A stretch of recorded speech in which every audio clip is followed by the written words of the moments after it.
নমস্কার,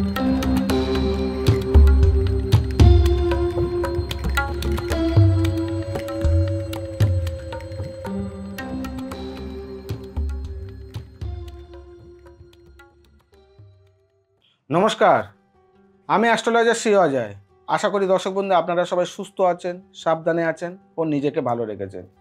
দর্শক বন্ধু, বেশ কিছুদিন ধরে আমার কাছে অনেক ধরনের ফোন আসে। দাদা, স্যার, আমাদের দাম্পত্য লাইফের অনেক সমস্যা যাচ্ছে, যেটা বলা হয় দাম্পত্য কলহ।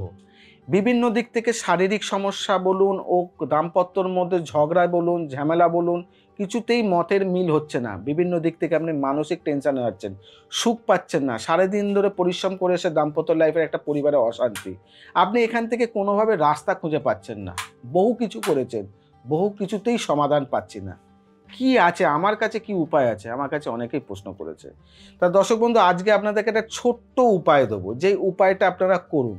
আপনার বাস্তুর মধ্যেই আপনাকে সেই রাস্তা দেখিয়ে দেবে কি করলে পরে আপনি এখানে সমাধানের রাস্তা পাবেন। বিশেষ করে বলবো, দিদি ভাই, কাকিমা, জেঠিমা, যারা দাম্পত্য লাইফের মধ্যে এরকম ধরনের সমস্যার মধ্যে ভুগছেন, আপনার দাম্পত্য প্রচণ্ড পরিমাণে কলহ, সবসময় মতের বিপরীত, সবসময় ঝগড়াঝাটি, যা বলছেন তার বিপরীত হচ্ছে, আনন্দ একটুখানিও নেই। করবেন কি?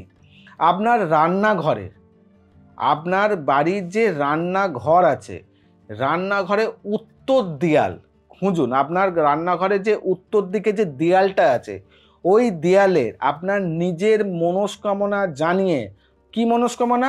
আমার দাম্পত্য জীবনে কলহ থেকে মুক্তি, আমার দাম্পত্য জীবনে সুখ শান্তি, আমার দাম্পত্য জীবনে হ্যাপিনেস, যেটা আপনার পরিবারের সদস্য কে আছে, আপনার ও আপনার হাজবেন্ড, দাম্পত্য লাইফ তো পার্টনার, স্বামী স্ত্রী, এই আপনার হাজবেন্ডের নাম ও আপনার নাম আর গোত্র বলে পেরেকটাকে নিজের মুখের কাছে নিয়ে নিজের মনস্কামনা জানিয়ে বাড়ির যে উত্তর দেয়াল আছে, রান্নাঘরের যে উত্তর দেয়াল, ওই দেয়ালে গিয়ে পেরেকটাকে ঠুকে দিন, দিয়ে আটকিয়ে দিন।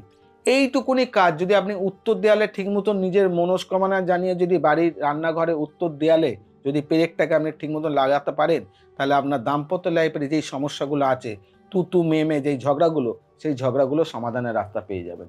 করে দেখুন, এখান থেকে অনেকটাই আপনি আনন্দ পাবেন। তাই দর্শক বন্ধু, প্রত্যেকবারে না, এবারেও বলবো, নেগেটিভ চিন্তা করবেন না। বাড়িতে অশান্তি হচ্ছে, নেগেটিভ ভাববেন না, পজিটিভ ভাবুন।